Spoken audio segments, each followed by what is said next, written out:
गीतों का प्रदर्शन होना होता है कि लोग उसको नहीं देखते हैं। आप लोग बैठे रहे, बीच बीच में कार्यक्रम का गीतों का आनंद लेते रहे, बड़ी महान कृपा होगी। इसके बाद नाटक का कार्यक्रम चालू होगा और हमारे लाल जी चौधरी के लिए आप लोग एक कहरवा धुन सुना दीजिए बढ़िया सा।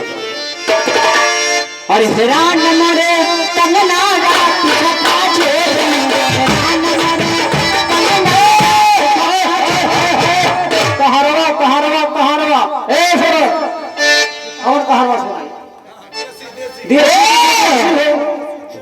देसी सुना एकदम देसिया। अरे ससुर नाई जाब राम तो बकरी नहीं हरमई चरई ससुर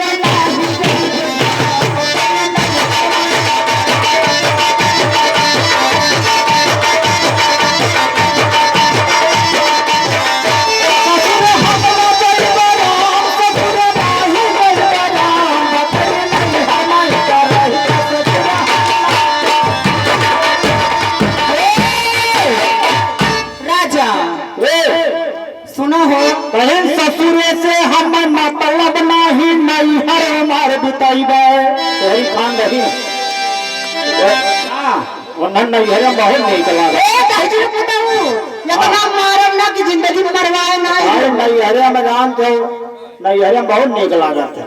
कहीं ससुरे से हम मतलब नहीं नहीं हर मार बिताई अरे लाख जतन साजन ये करी है अरे उनको संग में जाऊँ धुनिया बगिया मेरा भाई का ससुर ना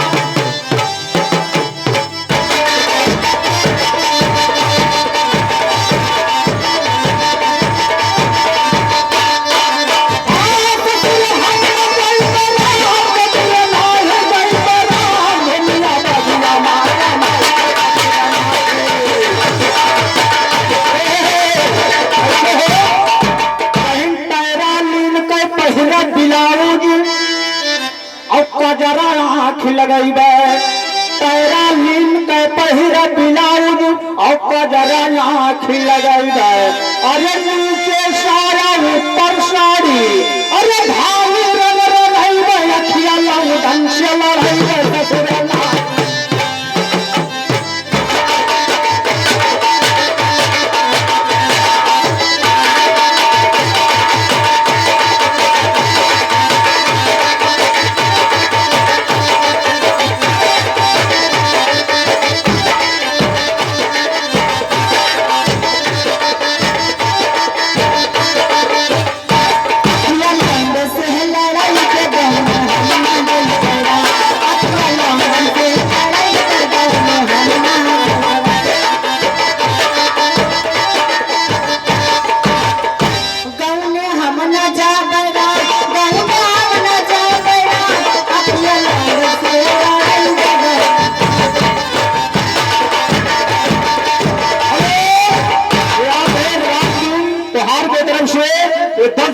कहरवा आ रहा है धन्यवाद कहना है। आहार कुल सुबह देखो टाइम जानते हो कहा टाइम अरे चोली फारे भौजी अरे चोली फारे भौजी तो है सीना पर तो गोली चोली फारे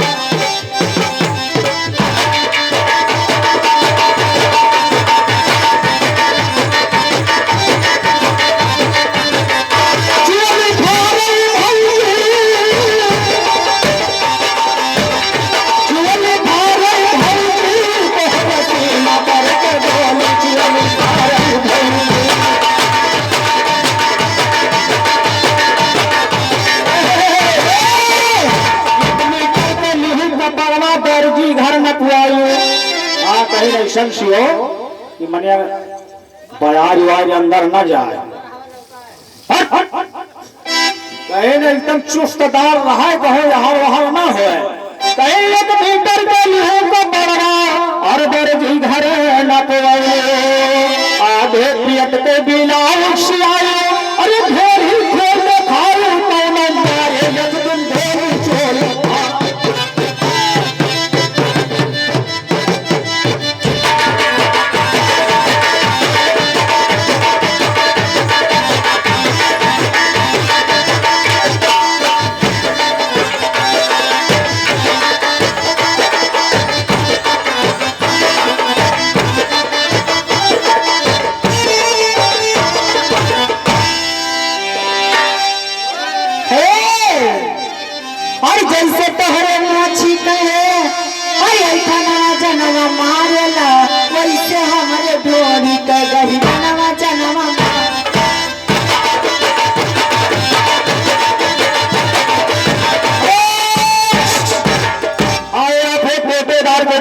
50 रुपया में से 10 रुपए का पुरस्कार फरमाइश है सोहर सुना दीजिए।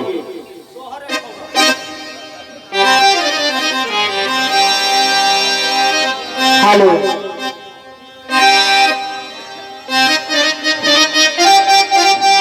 और कहवा से आवे या सिंहरवा सिंहरवा भरा से मोर हो ललना कहवा से आवे या चुनरिया लागे झालर हो ललना कहवा से आवे या चुनरिया लागे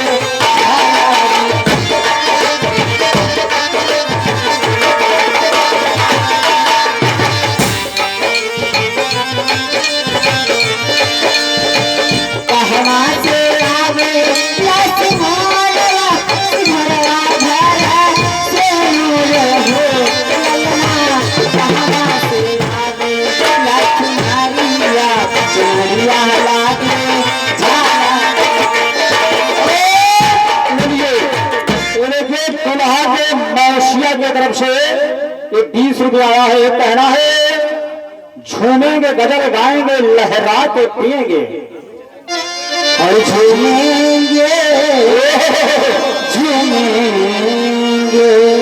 और झूमेंगे गजल गाएंगे लहरा के पिएंगे झूमेंगे गजल गाएंगे।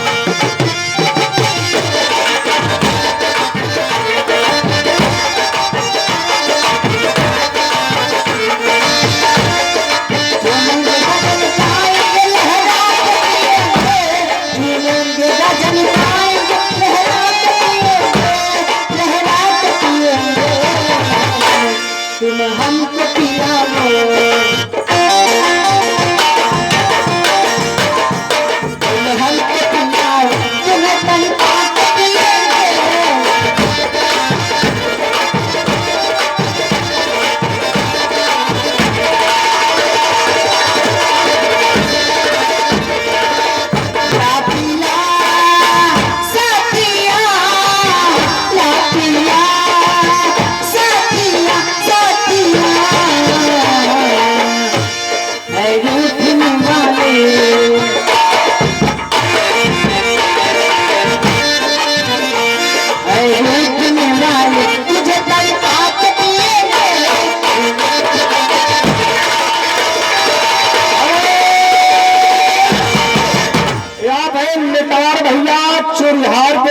कोटेदार की तरफ से 10 रुपया 20 के नोट से आया है।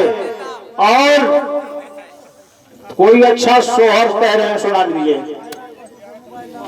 अरे भोरवा भाई नंद लाला अरे भोरवा भाई नंद लाला जगत रात सोई गई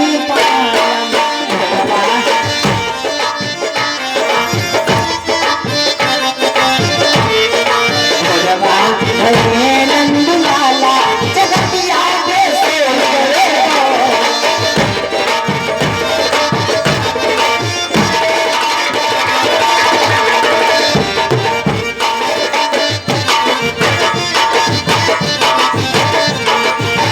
हमारी सासू बाजतिया हमारी सासू बाजतिया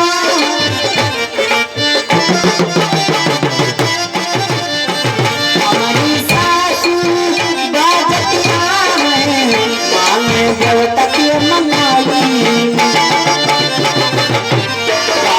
देवतक मनाई जगतिया